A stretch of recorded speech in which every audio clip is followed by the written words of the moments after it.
Hello and welcome to the open talks with Ankit Gupta. तो open talks के इस सितंबर addition में हमारे साथ एक नए गेस्ट आए हुए हैं। His name is Saurabh and he is a creative writer, अच्छा लिखते हैं and that's why I thought कि उनको पॉडकास्ट पे इनवाइट करें, उनके बारे में जानें, कुछ क्रिएटिव राइटिंग पर जो लोग बात कर रहे होंगे। Believe me this show is going to be very interesting, watch till the end. और सौरभ बहुत बहुत स्वागत है आपका ओपन। धन्यवाद अंकित, मुझे ये मौका देने के लिए कि मैं आपके ओपन टॉक्स के इस एपिसोड में आपके साथ पॉडकास्ट हम लोग शूट कर रहे हैं। बिल्कुल। एंड ऑल्सो हम लोग पॉडकास्ट कंपटीशन में ही मिले थे फॉर्चुनेटली। हाँ, वो हमारा फर्स्ट इंटरेक्शन था जब हम जीसस मैरी कॉलेज में एक कंपटीशन में हमने एक दूसरे से मुलाकात करी थी। That was really amazing experience and really Jesus Mary college was nice, really nice. क्यों नाइस था, क्या रीज़न है इसके पीछे? रीज़न बिहाइंड दिस कि आई थिंक कि जीसस मैरी कॉलेज का जो इंफ्रास्ट्रक्चर है पूरे डीयू के मतलब पूरे डीयू का बेस्ट कॉलेज से बनाता है। ओके, एंड एक standard quality and all the things was really amazing. मुझे अभी पहला एक्सपीरियंस था जीसस मैरी कॉलेज में, और वैसे मैं 6 बार जा चुका हूँ। 6 बार आप जा चुके हो? हाँ। ओके, बिकॉज आप क्रिएटिव राइटर हो, लिखते हो, तो आप कंपटीशन वगैरह में जाते हो। हाँ बिल्कुल, बिल्कुल। ओके, तो सौरभ चलिए पॉडकास्ट को स्टार्ट करते हैं, ठीक है? बिल्कुल। तो सबसे पहले कॉलेज लाइफ में ही बात करते हैं। कॉलेज लाइफ में क्या क्या चीज़ें चल रही हैं, बताइए। कैसे चल रहा है college? College life is really good. Okay, बहुत अच्छा जा रहा है। इन व्हाट सेंस, कैसे थोड़ा डिस्क्राइब कीजिए, अरे, क्या क्या चीज़ें हो रही हैं? एक्चुअली मैं जाकिर हुसैन दिल्ली कॉलेज इवनिंग का स्टूडेंट। इवनिंग स्टूडेंट, इवनिंग का। ओके। इवनिंग पे एम्फसाइज करो, मैं इवनिंग का हूँ। हाँ, मैं बलाघात कर रहा हूँ ना कि उसे आप नोटिस करो। तो मैं इवनिंग का स्टूडेंट हूँ एक्चुअली।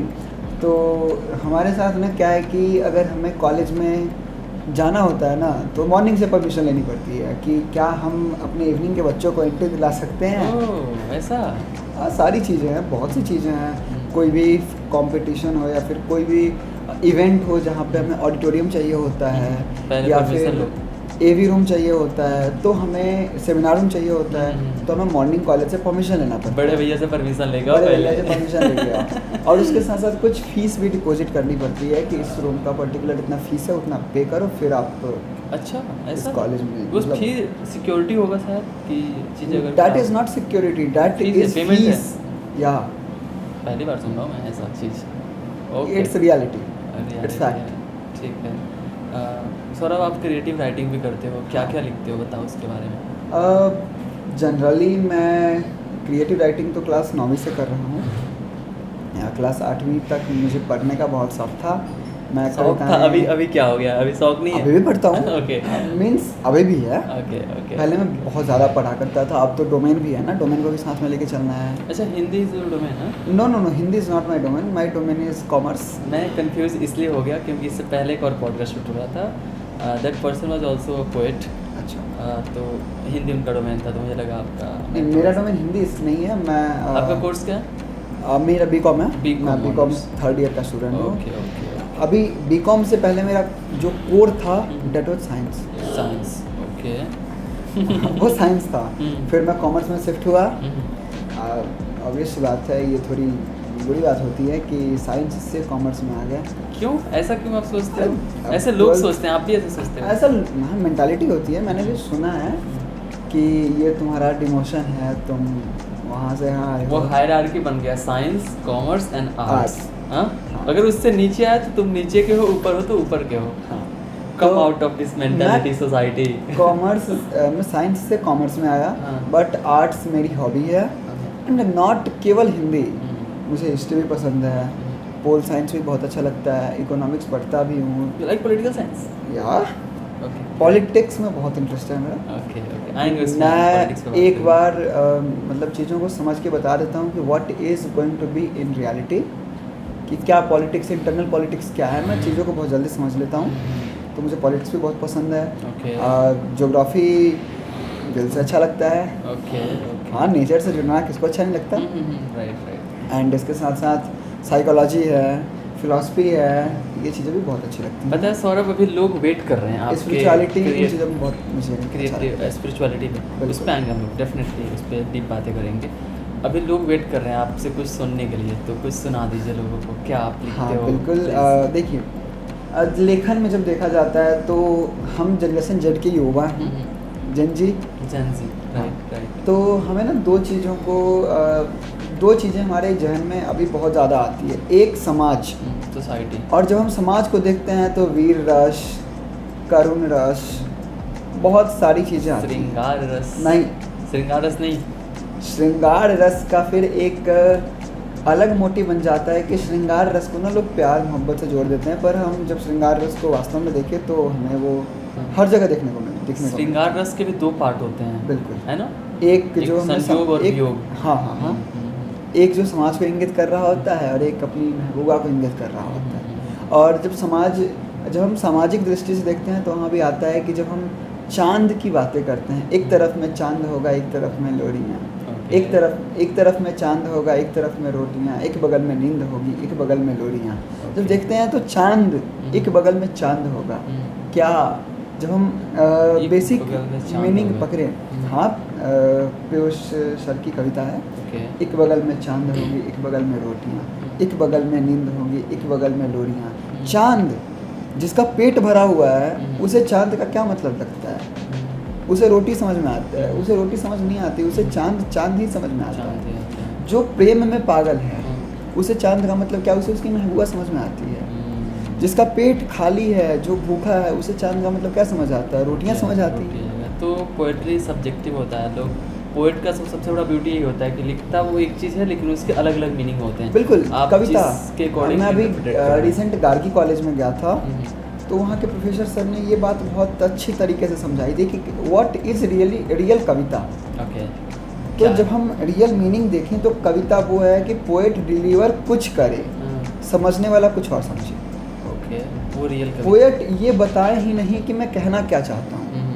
अगर वो एंड बता देता है तो फिर कहानी उसकी हो गई ना कि मैंने शुरू भी मैंने करा, खत्म भी मैंने कर दिया। ऑब्जेक्टिव नहीं होती है पोएट्री में, सब्जेक्टिव होती है। हाँ, ऑब्जेक्टिव सामने वाला कुछ और समझे, वो अपने हिसाब से समझे कि कहना क्या चाहता है पोएट। हर इंसान की अलग थिंकिंग होनी चाहिए, दैट इज कविता। चाहे हम रामधारी दिनकर को पढ़ें, अज्ञेय को पढ़ें। अज्ञेय की मुझे एक कविता का 4 लाइन याद आता है फिलहाल। बोलिए। एक दिन सहसा सूरज बरसा, अरे क्षितिज पर नहीं, नगर के चौक, धूप बरसी पर अंतरिक्ष से नहीं, फटी मिट्टी से। अच्छा, ये 4 लाइन सुन के आप क्या समझते हो? एक दिन सहसा सूरज बरसा, अरे क्षितिज पर नहीं, नगर के चौक, धूप बरसी पर अंतरिक्ष से नहीं, फटी मिट्टी से। शायद ये नेचर के बारे में है, क्रॉप वगैरह के बारे में है। मैंने बताया ना कि जो कविता होगी समझने वाला अपने हिसाब से, अपने अकॉर्डिंग समझेगा। हाँ। तो इसमें अज्ञेय कहते हैं कि हिरोशिमा और नागासाकी। याद कीजिए, अगस्त 1945 जब 2 या 3 दिन के अंदर पे लिटिल बॉय और फैट मैन को अचानक से बरसाया गया था हिरोशिमा और नागासाकी पे, वो उस पर कहते हैं। इस पर ये कविता अज्ञेय ने लिखा है। हाँ, सच्चिदानंद हीरानंद वात्स्यायन अज्ञेय। अज्ञेय फेमसली नोन एज अज्ञेय। अज्ञेय, हाँ। ओके, कुछ और कविता है अगर आपने कुछ अगर खुद का लिखा है तो? हाँ बिल्कुल, मैंने आपको बताया ना कि आध्यात्मिक लड़का हूँ। खैर मैंने ऑन कैमरा नहीं बताया, मैं जरा आध्यात्मिक लड़का हूँ और अध्यात्म मुझे बहुत ज़्यादा पसंद है। हाँ, मुझे बहुत पसंद है, मुझे पढ़ना बहुत अच्छा लगता है और कभी कभी जीता भी हूँ उस चीज़ को। तो एक लड़के की कहानी आपको सुनाना चाहूँगा, एक योगी की कहानी सुनाना चाहूँगा कि वो अपना घर बार संसार सब कुछ छोड़ करके इस दुनिया में सफ़र में निकल पड़ता है कि किसी भी तरह वो परमात्मा को ढूंढ ले। तो सुनेंगे कि धर्म अधर्म की असमंजस में आधुनिकता से मुँह मोड़ कर मैं हूँ निकला इस सफ़र में ज़िंदगी को छोड़कर। मुँह मोड़ कर जाऊँ कहाँ, ये प्रश्न खुद से पूछता हूँ। राह से अनजान हूँ, आगे ही बढ़ता चलता हूँ कि सर्वस्व अपना लुटा दिया इस मोह के अंधकार में और छोड़कर घर बार अपना निकल पड़ा संसार में। मैं राह में निकला हूँ कि परमात्मा को ढूंढ लूँ, मैं खोज में निकला हूँ कि परमात्मा को ढूंढ लूँ। कर मिल गए किसी मोड़ पर तो आके अपनी मूंद लूँ, इसी आस में कि वो मिलेंगे यत्र तत्र संसार में। इसी आस में कि वो मिलेंगे यत्र तत्र संसार में, कहीं ना कहीं वो बाट जो होते मिलेंगे इंतजार में। मैं राह में भटका चला चलता हूँ राही की तरह, लिखूंगा अपनी कहानी अमृत के स्याही की तरह। इसी आस में चलता हुआ मैं कोसों दूर आ गया। इसी आस में चलता हुआ मैं कोसों दूर आ गया, जाने अनजाने ही मैं परमात्मा को पा गया था राह में। एक माई मिली जब प्यास से मैं चूर था, सफ़र को अपने छोड़कर जल खोजने को मजबूर था। थी प्यास ऐसी कि आज अपना प्राण तज देता वहीं, गर परमात्मा के रूप में माई मुझको मिलती नहीं। गर परमात्मा के रूप में माई मुझको मिलती नहीं, पर मैं तो निकला था सफ़र में परमात्मा को ढूंढने। ढूंढ कर उनको गया था आंखें अपनी मूंदने, पर मैं अपरिचित था जगत से, नारियों के प्यार से, अतिथि के अभ्यागतों से, गांव के सत्कार से। मैं तुच्छ हूँ जो था सफ़र में ढूंढने भगवान को, मुझे ढूंढना था प्रेम और सच्चाई अंतर ध्यान में। वो पाया करता है जगत में अहिंसा और सच्चाई में, वो पाया करता है जगत में ममता और तरुणाई में। मैं पा चुका हूँ नेक दिल परमात्मा उस माई में, मैं पा चुका संसार का रहस्य उस तरुणाई में, मैं पा चुका संसार का रहस्य उस तरुणाई में। क्या बात है, जस्ट अमेजिंग अमेजिंग लाइंस, बहुत डीप लाइंस हैं इसमें। मैं फिर से इसको देखूंगा, फिर समझने की कोशिश करूंगा। 2-3 चीज़ें मैं इससे सीख पा रहा हूँ। लड़का खोजने चला था परमात्मा को, लेकिन रास्ते में उसको एक कोई माई मिल गई, ठीक है। तो भाई क्रक्स इसका यही है कि नर सेवा नारायण सेवा, है ना। अगर आप भगवान को बाहर खोज रहे हो, लेकिन भगवान आपके साथ है, आपके अंदर है, आपके लोगों के अंदर, कहीं ना आपके अंदर है। कहा ना कि यत्र तत्र संसार में, वो हर जगह है, सर्वव्यापी है वो। बस ढूंढने के लिए ना मैं अपनी मन की आंखों को खोलने की आवश्यकता है। राइट। ये आपकी खुद की लिखी हुई कविता है? हाँ, ये मेरी स्वरचित कविता है। ओके। कब लिखा था आपने इसको? शायद 6-7 महीने हो गए। अच्छा, 6-7 महीने हो गए। हाँ, जब मैं कुछ पढ़ रहा था, पढ़ते पढ़ते ख्याल आया। ऐसा तो नहीं है this is your life story? नहीं, लाइक नहीं लगता। इंस्पिरेशन कहाँ से आया इसको लिखने का? अच्छा लगा मैं पढ़ रहा था। अच्छा। और पढ़ते पढ़ते आगे पॉडकास्ट में मैं एक टॉपिक पे डिस्कस करना चाहूँगा, आम्रपाली। बिल्कुल बात करेंगे उस पर। जो वैशाली की नगरवधु हुआ करती थी, लिच्छवी साम्राज्य हुआ करता था तब। वैशाली जो विश्व का पहला गणतंत्र भी है, बिहार में है मेरे। तो मैं वैशाली की नगरवधु एक किताब है जो आचार्य चतुर्सेन जी द्वारा लिखा गया है। आचार्य चतुर्सेन, राइट। तो मैं आचार्य चतुर्सेन की वो किताब पढ़ रहा था, आम्रपाली, ठीक है। और पढ़ते पढ़ते कहीं से मुझे ख्याल आया, और तब मैंने इसकी रचना की थी, तब मैंने okay. That is the basic reason. Wow, great. मतलब if you need new ideas, read old books. बिल्कुल, जितना अच्छा पढ़ोगे, जितना अच्छा पढ़ोगे उतना अच्छा लिख पाओगे, है ना। अच्छा, ये बताइए, क्रिएटिव राइटिंग, मुझे ऐसा लगता है कि हमारे सबके अंदर वो एक क्रिएटिव कॉलिंग होता है। जैसे for me in this podcast and this conversation is creative calling for me. मुझे लोगों से इंटरेक्ट करके डीप बातें, आराम से बैठ करके बातें करना अच्छा लगता है। ऐसे सैलो कन्वर्सेशन, ऊपर से हाय हेलो कैसे हो, बढ़िया, ऑल ओके गुड, ये बहुत सैलो और मुझे वो ये एक तरीके से फॉर्मेलिटी होता है वो। I don't really like that. लेकिन उसके पीछे रीज़न भी है कि आप सबसे बैठ के आराम से बात भी नहीं कर सकते। हर इंसान का मत आपसे आपके बराबर हो, ये भी संभव नहीं है। राइट। तो वो चीज़ मुझे लगता है। और आप सब लोग कुछ ना कुछ लिखना चाहते हैं, क्रिएटिविटी वाला पार्ट। तो अगर कोई कुछ लिखना चाहता है तो कैसे स्टार्ट करें, क्या चैलेंजेस क्या आते हैं? देखिए, द मेजर थिंग जो मुझे लगता है कि आप लेखन के क्षेत्र में जाना चाहते हैं, तो देखिए, मैंने बहुत सारे लोगों को देखा है जो लेखन के क्षेत्र में आते हैं, तो उसके पीछे उनकी स्वार्थ निहित होती है कि मैं अर्निंग करना चाहूँ, ठीक है। तो देखिए, कुछ मतलब कोई भी चीज़ की जो शुरुआत होती है तो हमेशा 10 से नहीं होती, 50 से नहीं होती, 100 से नहीं होती, 0 से होती है, शून्य से होती है। तो आप शून्य से स्टार्ट करें, और आपको अर्निंग ही करना है। आप ब्लॉग लेखन की ओर जाएं, वहाँ पे आपको अच्छा खासा स्कोप मिलेगा।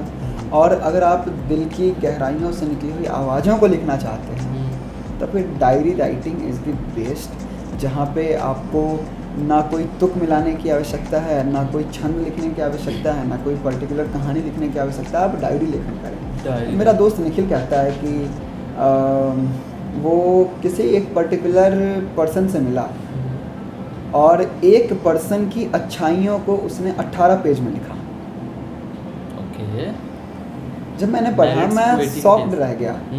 जब मैंने उस पर्टिकुलर जो लिखा था पृष्ठ को पढ़ा, मैं शॉक्ड रह गया। मेरे रोंगटे खड़े थे कि यार क्या लिखा है। निखिल से मैंने पर्सनली मिला है लाइक इन पॉडकास्ट कंपटीशन। हाँ। तो he would be also getting featured here. अच्छा। उनको भी बुला रहे होंगे हम लोग। In fact he has filled the form, उनको जल्दी हम लोग बुलाएंगे पॉडकास्ट पे। He is also very creative person, mimicry बहुत अच्छा करते हैं। बहुत सही लगा उनसे मिल करके। ठीक है, तो Saurabh let's talk about college life पे हम लोगों ने थोड़ा बहुत बात किया। क्रिएटिविटी पे भी हम लोग बात कर लिए।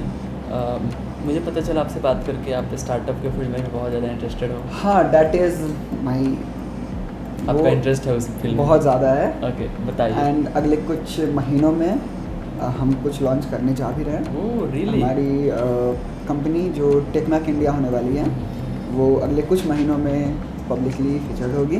ओके, सो ये प्रमोशन भी आप स्पॉन्सर नहीं, I am already looking for sponsorship for my podcast. Okay, बढ़िया। तो किस बारे में कंपनी है आपकी, बताइए। ये जो टेकमैक इंडिया होने वाली है, ये हमारा प्लान था कि हम 1 अगस्त को ही मार्केट में खुद को फीचर कर रहे हैं, जो किसी कारणवश नहीं हो पाया था। और हमारा प्लान है कि अगले कुछ महीनों में, अगले मतलब 2025 तक तो हर हाल में मार्केट में लॉन्च करने की ये हमारी कंपनी होने वाली है। एक तरीके से कि जहाँ पे हम फ्रीलांसिंग सेक्टर में इंसर्ट करने वाले हैं, एंटर करने वाले हैं, जहाँ पे हम कुछ सिस्टमेटिक तरीके से फ्रीलांस प्रोजेक्ट्स लाने वाले हैं और पर्टिकुलर लोगों को देने वाले प्रोवाइड करेंगे। और हर चीज़ें पॉडकास्ट पे हम लाइए पब्लिकली बात नहीं इंडिया कर को। सकते। या डेफिनेटली उसके बारे में अच्छे से बात करेंगे, डिटेल में बात करेंगे। अभी तो we are taking some general idea. और इसके साथ साथ नॉट अ सिंगल आइडिया, इसके साथ साथ और भी बहुत सारे आइडियाज़ हैं जिन पे हम काम कर रहे हैं। जैसे कि एज आई टोल्ड यू कि इंडिया में 2 तरीके की मेजर मार्केट्स हैं। Major markets, capital market and money market. तो कैपिटल मार्केट का रेगुलेटर कौन है पता होगा आपको? सेबी है। सेबी है। और NSE है, BSE है, ये सारे एक्सचेंजेस हैं। और काफ़ी बृहद मार्केट है, काफ़ी बड़ा मार्केट है। लेकिन इससे भी एक बड़ा मार्केट इंडिया में एग्जिस्ट करता है जिसके बारे में बहुत कम लोगों को पता नहीं है, अवेयरनेस नहीं है और बातें भी बहुत कम होती है, तभी तो अवेयरनेस नहीं है। And that's the purpose of starting this podcast, इसके बारे में बात हो, बिल्कुल, लोग जाने इसके बारे में। And that is money market. तो हम और मनी मार्केट की एक आप इसे बुरी बात समझें या जो भी हो, कि आप इंडिविजुअली मनी मार्केट में एंटर नहीं कर सकते। ओके, बहुत मुश्किल है एंटर करना। RBI आपको अलाउड नहीं करती। RBI is the regulator of money market. और मनी मार्केट का ना कोई फिजिकल लोकेशन भी नहीं है। ठीक है, वो सारा का सारा ऑनलाइन होता है। तो हम चाहते हैं कि मनी मार्केट में एज इंटरमीडिएटरी जाए, जहाँ पे हम इंडिविजुअल को मनी मार्केट में एंटर करा सकें। ओके, तो इस चीज़ पे भी हम काम करेंगे, इवन कर रहे हैं। इसके साथ साथ हमारे पास और भी आइडियाज़ है जिसमें हम काम कर सकते हैं। Alcoholic soft drink. हाँ, ये आपको काफ़ी अच्छा लगा था ये आइडिया। बिल्कुल बिल्कुल। आज अच्छा इसलिए लगा था क्योंकि इसकी नीड है सोसाइटी में। एक गैप क्रिएट हुआ है, डिमांड है वहाँ पे, उस डिमांड को कोई फुलफिल नहीं। तो इकोनॉमिक्स यही बताता है ना, डिमांड एंड सप्लाई। स्टार्टअप यही करता है, प्रॉब्लम को सॉल्व करो। प्रॉब्लम को इनोवेटिव तरीके से, इफिशिएंट, कॉस्ट इफेक्टिव तरीके से करोगे, सो थिंग्स विल। और स्टार्टअप यही होता है कि किसी के प्रॉब्लम को इनोवेटिव तरीके से सॉल्व करके पैसे कमाना, सॉल्व करके धंधा बनाना। राइट। अच्छा, जोमेटो बहुत बड़ी कंपनी है। जोमेटो क्या करती है? What Zomato do? Basically customer और होटल्स को मिलाती है, प्लेटफॉर्म पे लाती है। जोमेटो इज बिजनेस, डिलीवरी वाला। जोमेटो इज बिजनेस, बिजनेस को, sorry it's not B2B, it's B2C। Right. Zomato is a platform जो इंटरमीडिएटरी बन के रेस्टोरेंट से भी कमीशन ले रही है, कस्टमर से भी कमीशन ले रही है, कस्टमर को टाइम पे खाना पहुंचा रही है और रेस्टोरेंट से खाना बिकवा रही है, कस्टमर मिल जा रहा है उनको। बिल्कुल। तो जोमेटो ये कर रही है, जस्ट इंटरमीडिएटरी। एंड वो और खुद को स्टार्टअप के तौर पे उन्होंने लिस्ट कर रखा है। खैर, स्टार्टअप का एक ये भी रूल होता है कि जिस दिन आपने 100 करोड़ का बिजनेस बना लिया उस दिन आप स्टार्टअप नहीं हो, उस दिन से आप बिजनेस हो गए। ओके, उस दिन से आप बिजनेस एंटिटी के तौर पे रहोगे। इंडिया में I guess more than 100+ unicorns companies हैं। बिल्कुल। अभी रिसेंटली और यूनिकॉर्न के लिए तो फिर कुछ ऐसे पर्टिकुलर रूल्स है ना हाँ, yeah, कि Delhi you have to 8,000 crore basically. not 8,000 crore. How much? That is not real figure. $1 billion and dollar depends on price of rupees. Market value. तो वो 84 भी हो सकता है, 83 भी हो सकता है, 85 भी हो सकता है. Okay, I think 8,000 crore नहीं है. 8,000 is CR में. How much is that? $1 billion. That billion is approx 8,000 crore and वो 8,400 crores आप मान के चलो. Then you are going to be an unicorn. क्या वीकनेस क्या है, वल्नरेबिलिटीज़ क्या है आपकी? लाइक आप क्रिएटिव राइटर भी हो, स्टार्टअप पे भी इंटरेस्ट रख रहे हो. हाँ देखिए, जब मैं अपने SWOT एनालिसिस करता हूँ, ये SWOT कॉमर्स का एक बहुत ही फेमस टर्म है SWOT analysis. Strength, weakness, opportunity and threats. SWOT analysis करिए. स्ट्रेंथ है कि ठीक ठाक समझ लेता हूँ, तभी तो किसी चीज़ पे शॉर्ट टर्म के लिए ठीक ठाक काम कर लेता हूँ, किसी मोमेंट पे अकॉर्डिंग टू माय थिंकिंग जीत जाता हूँ. स्ट्रेंथ है. ठीक है. वीकनेस की बात करूँ, कंसिस्टेंट नहीं हूँ, लॉन्ग टर्म पे कोई भी काम नहीं हो पाता. और एक मेजर थिंग बायोसाइकिल बड़ा ख़राब है. बायो क्लॉक थोड़ा सा. बायो क्लॉक बहुत ख़राब है. This is like weakness. ठीक है. Okay, I accept that. ठीक है. एंड अपॉर्चुनिटीज़ हैं जिन पे वर्क कर रहा हूँ फ़िलहाल, कि अगले कुछ महीनों में खुद को लॉन्च करना है. खुद को ही लॉन्च करना है. हाँ, खुद को ही लॉन्च करना है. नहीं, खुद को लॉन्च करूँगा तभी तो startup is going to boom. हाँ, राइट. पहले सही, बहुत अच्छा आपने वर्ड इसके पहले खुद को लॉन्च करो. पहले तो खुद को लॉन्च करना है. खुद को घिसना है, तब तो वो कहते हैं ना कि जौहरी हीरे को पहले खींचता है, तब तो हीरा बन पाता है. आलू की सब्जी खानी होती है तो पहले आलू उबालते तो हो ना, फिर छिलके उतारते हो, फिर उसे तोड़ते हो, तब ना रखते हो. तो पहले तो खुद को ही तोड़ना होगा ना. तभी तो स्टार्टअप बूम करेगी. बेसिकली मैं फर्स्ट मूवर एडवांटेज की तरफ ज़्यादा वो करता हूँ, क्योंकि हम ग्रेजुएशन के स्टूडेंट्स हैं, वो भी थर्ड ईयर के. फ्रेशर्स तो हैं नहीं, फर्स्ट ईयर तो हैं नहीं, थर्ड ईयर के. और अगर मैं भी बात करूँ कि I have to hard work, फिर तो मुझे नहीं लगता कि मेरे से बड़ा बेवकूफ़ कोई होगा, क्योंकि मैं ग्रेजुएशन का स्टूडेंट हूँ और बहुत सारी चीज़ों को मैंने सामने से देखा है, नोटिस करा है. तो I have to go with the flow. And hard work तो कम ही करना है, स्मार्ट वर्क पे ज़्यादा फोकस करना है. तो खुद को खींचना बहुत ज़्यादा इंपॉर्टेंट है. यहाँ पे ना दो चीज़ें मैं कहना चाहूँगा. एक तो होता है take the complete control of your life, take the charge. You are the leader. आप हर चीज़ को लीड कर रहे हो, अपने लाइफ का चार्ज ले रहे हो कि अगर कोई काम मैं कर रहा हूँ, फेल हो रहा हूँ तो मैं रिस्पॉन्सिबल हूँ, सक्सेसफुल हो रहा हूँ तो मेरी अकाउंटेबिलिटी है. बिल्कुल. एक तो पार्ट होता है आप चार्ज लेकर के एकदम वॉरियर के रूप में चीज़ों को कर रहे हो. एक होता है सरेंडर एक्सपेरिमेंट, कि आपने सरेंडर कर दिया. ठीक है, आपने अपने पार्ट को कर दिया, फिर छोड़ दिया. Let the things to destiny को डिसाइड करने दो कि क्या चीज़ें. फ्लो के साथ जाना जिसके. फिलहाल तो चीज़ें ऐसी ही चल रही हैं, फ्लो के साथ. डेस्टिनी डिसाइड करेगी कि क्या होने वाला है. लेकिन एक बात आपको पता है, फ्यूचर इज़ अनसर्टेन कहते सभी हैं, और सच में ये चीज़ें माने ना माने हैं, हमें नहीं पता कि कल क्या होगा. The only certain thing was yesterday. कल वाला पार्ट सर्टेन था, बाकी सब कुछ कल वाला सर्टेन था. एंड हमारे लिए मेजॉरिटी जो इम्पोर्टेंस रखती है आज क्या किया मैंने, आज है ना, अभी क्या कर रहा हूँ मैं, ये बहुत ज़्यादा इम्पोर्टेंस रखती है. और अगर हमारा आज बेटर है तो गारंटी देता हूँ कल बेस्ट होगा. Okay, great. मतलब वही है, आप नाउ को यूटिलाइज करो. Focus on now, focus on present. Always. और हमें इस चीज़ को सीखने की नीड है. हमें सबको इंडियंस नहीं सीखा तो है, ऐसा नहीं हमने नहीं सीखा, इम्प्लीमेंट करने की नीड है खुद के अंदर. क्यों वेट कर रहे हो? लाइक एक चीज़ होता है संक कस्ट फैलेसी. संक कस्ट फैलेसी कहता है कि आप कोई चीज़ डिसीजन ले लिए हो. एग्जाम्पल से मैं समझाता हूँ कि मान लो मैं पॉलिटिकल साइंस ऑनर्स कर रहा हूँ, मुझे बीच में रियलाइज़ हो गया कि ये कोर्स मेरे लॉन्गर विजन से अलाइन नहीं है, और मैं इसको इसलिए करे जा रहा हूँ क्योंकि मैंने 2 साल दे दिया तो 1 साल और दे दो, डिग्री लेना है. इस सिचुएशन को संक कस्ट फैलेसी बोलते हैं, और इसमें majority of Indian students trap होते हैं. उस मोमेंट पे ना, जिस दिन आपको ये रियलाइज हो गया कि this is not good for me, this is not my field, this is not my goal, quite it. जो आपको पसंद हो करो, आप उसको छोड़ दो, क्विट करो उसी मोमेंट पे. आपने जितने बड़े बड़े स्टार्टअप फाउंडर्स को हम देखेंगे ना, जितने बड़े बड़े, sorry, not a startup founders, business owners, okay not a startup founders.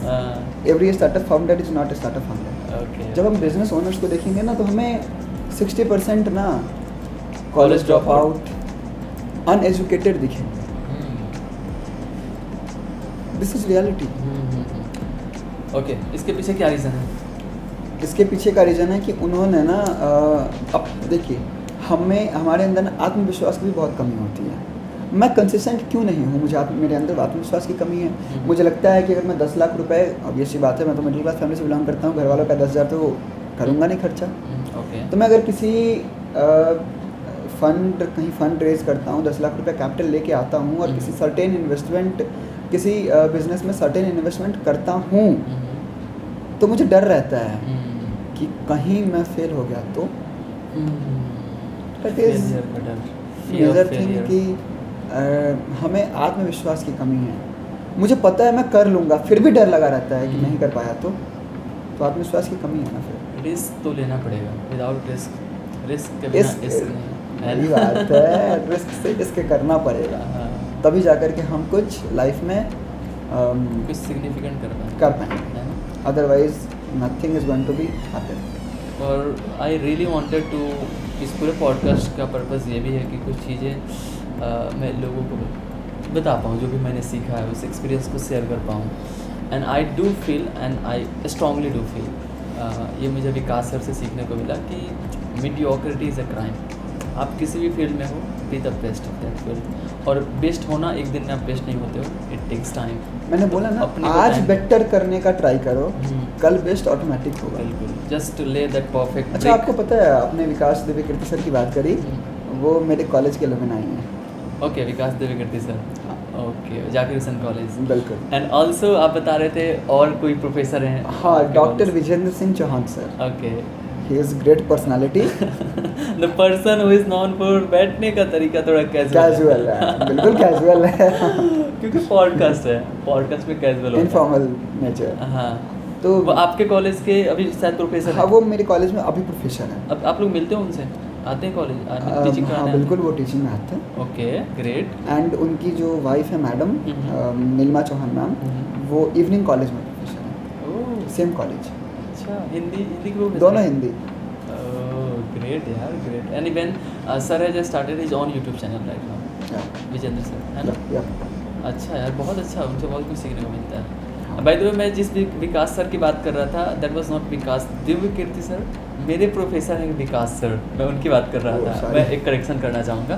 कोई बात नहीं, इट्स ओके, आपने उनको ही समझा होगा. ओके, तो कॉलेज में हम लोगों ने बात कर लिया. स्पिरिचुअलिटी पे हमारी थोड़ी सी और मैं चाहूँगा आप बात करना, क्योंकि आपने जो भी पोएम अपने डिसाइड किया, योगी वाला पार्ट, वो हम लोग बात किए. अभी थोड़ा सा एक दूसरे सेगमेंट हम लोग मूव ऑन करते हैं. Let's move on. अरे मूव ऑन, 4 पंक्तियाँ बताइए. कि उसे उसकी गलती का कुछ यूँ आभास हो जाए. हाँ. उसे उसकी गलती का कुछ यूँ आभास हो जाए, वो मुझसे दूर है जितनी वो उतनी पास हो जाए. अपना दिल जिस्मो जान मैं उस पे वार जाऊंगा. इस इश्क वाले खेल में मैं हार जाऊंगा. क्या बात. Let's move on. Move on कर. अच्छा, आपको लगता है लड़के मूव ऑन कर पाते हैं? एक मेरी उपन्यास है, कभी समय मिले तो आप पढ़ें. लड़के भी होते हैं. लड़के भी रोते हैं, बस कंधा चाहिए होता है. तो हाँ, लड़के मूव ऑन कर पाते हैं. ओके. मूव ऑन करना कितना डिफिकल्ट? आप लेट्स टॉक अबाउट, थोड़ा सा स्पेसिफिक होकर मैं बात करना चाहूँगा. Only if you are comfortable. प्यार व्यार हुआ है कभी? जनरली मैं इस स्टेटमेंट पे कुछ क्लैरिफिकेशन नहीं देना चाहूँगा. Okay. Let it keep it private. Okay. Not private, बस. Okay, I understand. I totally respect that. लड़के भी रोते हैं. This line is something which is related to men's mental health, है ना? बात करते हैं इस पर. क्या प्रॉब्लम आ रहा है? देखिए, बेसिक चीज़ें होती हैं. लड़के कब रोते हैं? जब मैं आपसे पूछूं कि ये बताओ लड़के कब रोते हैं, देन आपका क्या आंसर होगा?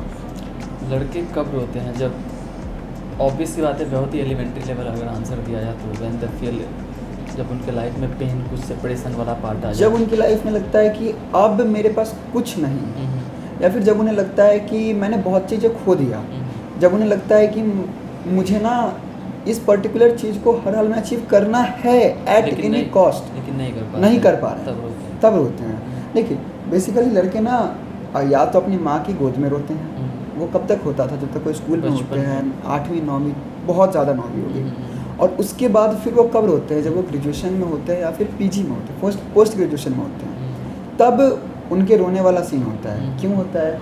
कुछ तो होते हैं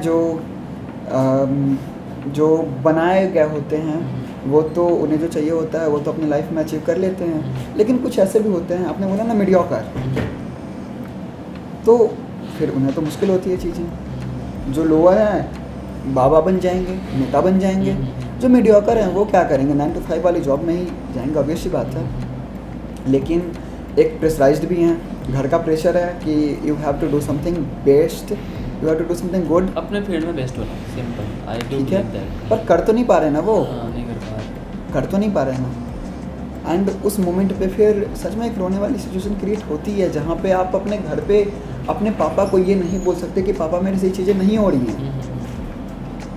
उन्हें ट्रस्ट है कि मेरा बेटा ये कर लेगा, और आप उन्हें ये नहीं बोल सकते कि पापा मैं ये नहीं कर पा रहा हूँ, नहीं हो पा रहा है मेरे से नहीं हो पा रहा है। आप बोल नहीं सकते उन्हें। आपने बोला ना कि आप पोल साइंस ऑनर्स कर रहे हो, और 2 साल बाद पता चलता है कि this is not good for me, right? क्या आप घर वालों को बोल सकते हो कि मेरे से ये नहीं हो पा रहा? बोल सकते हो? से इट ओपनली, नहीं बोल करना है सकते तो ना। करना है, मतलब करना इन द सेंस कि ग्रेजुएशन कर रहे हो तो करो। लाइक सन आई एम अभी आई डू फील कि 3rd ईयर में मुझे मज़ा आ रहा है पॉल साइंस ऑनर्स में, बिकॉज फिलोसफी आ गई है, तो ठीक है, अभी थिंग्स आर गोइंग ग्रेट। लेकिन हाँ, वी कांट से कि मुझे ये नहीं करना है, वो करना है, और I think that is not a right decision भी। अभी अगर बहुत ही एनालिटिकल वे में देखा जाए तो आप यहाँ तक आए हो, यहाँ तक रुकने के लिए नहीं, थोड़ा और आगे बढ़ने के लिए। So the basic thing is conclusion of this spirituality and लड़के भी रोते हैं टॉपिक का, कि हाँ लड़के भी रोते हैं, बस कंधा चाहिए होता है। करना चाहिए होता है। ओके, आपने एक चीज़ इस पूरे पॉडकास्ट में एक चीज़ अभी हमारी जो लास्ट एक में बात चल रही थी, आपने एक वर्ड बोला कि मीडियोकर होते हैं, 9 to 5 में चले जाते हैं। मैं थोड़ा सा इस पर क्लैरिफिकेशन चाहूँगा कि आप दो, सो दैट लोग इसको गलत तरीके से ना ट्रीट करें। हाँ। इसका मतलब ये नहीं हुआ कि This जो लोग is मीडियोकर basic. होते हैं वो 9 to 5 करते हैं। It does this not is mean that. Basic thing, मैं बता हाँ। रहा हूँ आपको। देखो, जब हम 12th पास होते हैं, फिर हम कॉलेज लाइफ में आते हैं, और कॉलेज लाइफ में आने के बाद हमें पता चलने लगता है कि हम कितने पानी में हैं, हमें क्या हम क्या करने लायक हैं, हमसे क्या होने वाला है। राइट। और जब हम इन बेसिक थिंग से रूबरू होने लगते हैं ना, तो हमें अपना फ्यूचर दिखाई देने लगता है राइट, आपको पता चलता कि मेरे से ये होने वाला है, ये नहीं होने वाला है। लेकिन उस मोमेंट पे भी यदि हम खुद को घिस रहे हैं ना कि मुझे ये करना है, मुझे ये करना है, मुझे ये करना है, तो यार या तो उसे छोड़ दो, या तो उसे उस मोमेंट पे छोड़ दो, या फिर ट्राई करो कि I have to be best. और देखिए, कुछ परसेंटेज होते हैं, ये रियलिटी है, आप माने ना माने, ये रियलिटी है। कुछ होते हैं बनाए गए जिन्हें तो जो IIT IIMs में पहुंच चुके होते हैं, तो वो तो डायरेक्ट बहुत अच्छी जगह पे पहुंच जाते हैं। फंसते कौन है? बीच वाले, मिडिल। हाँ फंसते कौन है? बीच वाले। क्यों? क्योंकि यार मैं तो पोस्ट ग्रेजुएट हूँ, कहाँ से? यूनिवर्सिटी ऑफ दिल्ली से। मैं मैकेनिक का काम कर सकता हूँ? Not possible. मुझे तो चाहिए कि साहब वाली नौकरी हो, एक कुर्सी हो बैठने के लिए अच्छी सी, एक सामने लैपटॉप हो, मैं उसी पे काम कर लूँगा, मेरी सैलरी 25,000 ही क्यों ना हो। तो भी सी बात है, फंसते तो वही है ना। राइट, ये चीज़ तो बहुत ही रियल है, और बहुत सारे लोग इस ट्रैप का पार्ट बन जाते हैं, कॉम्प्रोमाइज़ कर लेते हैं, दे गेट सेटल्ड, जो मिल रहा है बस ठीक है यार, कंफर्टेबल लाइफ है ना, तो उसमें सेटल हो जाते हैं। एंड आई थिंक जब आप कंफर्टेबल हो जाते हो, आपके एस्पिरेशंस खत्म होने लगते हैं, और एस्पिरेशंस खत्म, you are nothing more than your aspiration. जो आपका एस्पिरेशन है वही हुआ। एक चीज़ और मैंने जो ऑब्जर्व करा है कि हमारे अंदर सीखने की जो क्षमता है, लर्निंग कैपेबिलिटी, कॉमन लगती है, वो हमें कभी ख़त्म नहीं करनी चाहिए अपने अंदर से। एक सर्टेन टाइम आता है जब हम अपनी लर्निंग कैपेसिटी को ख़त्म करने लगते हैं, हम ना ढल जाते हैं। मैं बात कर रहा था कि हम जब बचपन से ले करके 20 साल 22 साल की एज तक ना 30 डिग्री से लेके 60 डिग्री के एंगल पे बढ़ रहे होते हैं। ओके, ठीक है, ठीक है। ओके, और कुछ एंगल इस तरफ से बढ़ता है, और जब हम 20 साल 21 साल की एज में आते हैं और जब हमें लगता है कि नहीं अब हमें ना सटल हो जाना चाहिए, कंफर्ट जोन में आ जाना चाहिए, उस मोमेंट में हम ज़ीरो पे आगे बढ़ने लगते हैं। ठीक है। और अगर ज़ीरो पे नहीं भी आगे बढ़ रहे होते हैं, ज़रा सा हम तरक्की कर भी रहे होते हैं, तो 4% 4 डिग्री 5 डिग्री के एंगल पे आगे बढ़ रहे होते हैं। That is not good. अगर हम हमेशा लर्निंग फेज़ में ही आगे बढ़े तो हम हमेशा 30 to 45 डिग्री के बीच का एंगल मेंटेन करके चल सकते हैं, एंड दैट इज बेस्ट। वो होना भी चाहिए। वो होना भी चाहिए। और यहाँ से मुझे ये सीखने को मिल रहा है ना कि चाइल्डहुड के टाइम में हमारे अंदर वो एक जो होता है ना हंगर, मुझे एक कोट याद आ रहा है जब मैं विद्या मंदिर में पढ़ा करता था, the lion on the top of the mountain is not as hungry as the lion who is climbing the mountain. जो टॉप पे लायन बैठा हो उतना ज़्यादा हंग्री नहीं होता जितना कि लायन क्लाइंब कर रहा है। बिल्कुल। जो स्ट्रगलर होते हैं उनके अंदर भूख बहुत ज़्यादा होता है। स्टे हंग्री स्टे फुलिश, हाँ। Stay hungry stay foolish Steve जब यही बोलते हैं। So that was very relatable, it's word is interesting. Okay, अब we are almost at the end of the podcast, क्योंकि हमें बहुत सारे ऑडियंस ने ऐसा सजेस्ट किया कि पॉडकास्ट बहुत लंबा कर देते हो, पूरा छोटा रखा करो, और उस चीज़ को मैं इंक्लूड करना चाह रहा हूँ। ऑडियंस के डिमांड पे लोग कह रहे हैं कि थोड़ा शॉर्ट रखें, कन्वर्सेशन को क्रिस्प रखें, टू द पॉइंट रखें। तो इस पूरे पॉडकास्ट में हम लोगों ने बहुत सारी चीज़ों पे बात करा। फिर से मैं आपको दोबारा फीचर करना चाहूँगा in next episode, in the next edition of the open talks, है ना, और भी बातें करेंगे। नेक्स्ट फीचर में लोग देखेंगे कि क्या वो सौरभ जिस सौरभ से मैं मिला था, क्या वो इम्प्रूव हो चुका है, क्या क्या चीज़ें हो गई हैं, इस पर हम लोग बात करेंगे। And let's just and the podcast. Thank you so much for coming. बहुत अच्छा लगा, thank you for this opportunity. And में आप थोड़ा सा बताइए, how was your experience of this podcast, कैसा लगा आपको? बहुत अच्छा लगा कि एक्सपीरियंस आज आपके यहाँ पे आने के बाद, पहला तो आपने स्टूडियो काफ़ी अच्छा बना रखा है। Oh really? अभी बस हम लोग ऑपरेट कर रहे हैं एलिमेंट्री लेवल पे, बस स्टार्ट किया है। नहीं, वो तो स्क्रैचिंग चीज़ें होती हैं, because we are the first generation founders. We are going to be, we are not sorry, we are going to be. बस ट्राई कर रहे हैं यार, वो जो हो रहा है होने देते हैं। तो स्क्रैच से करनी पड़ती है चीज़। और तो आपका स्टूडियो काफ़ी अच्छा लगा। एंड सेकेंड थिंग कि एक two way conversation, two way interaction, because it is not scripted. एक टू वे कन्वर्सेशन जो दिल से आवाज़ आती हैं, और हम उन आवाज़ों को बात कर रहे हैं, उन आवाज़ों को एक्सप्रेस कर रहे हैं टुवर्ड्स ऑडियंस।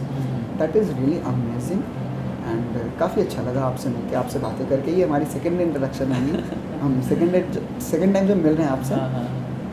बहुत अच्छा लगा, बहुत प्यारा एक्सपीरियंस था, बहुत प्यारा मोमेंट था। तो और बातें करेंगे हम। बिल्कुल। Okay, thank you so much.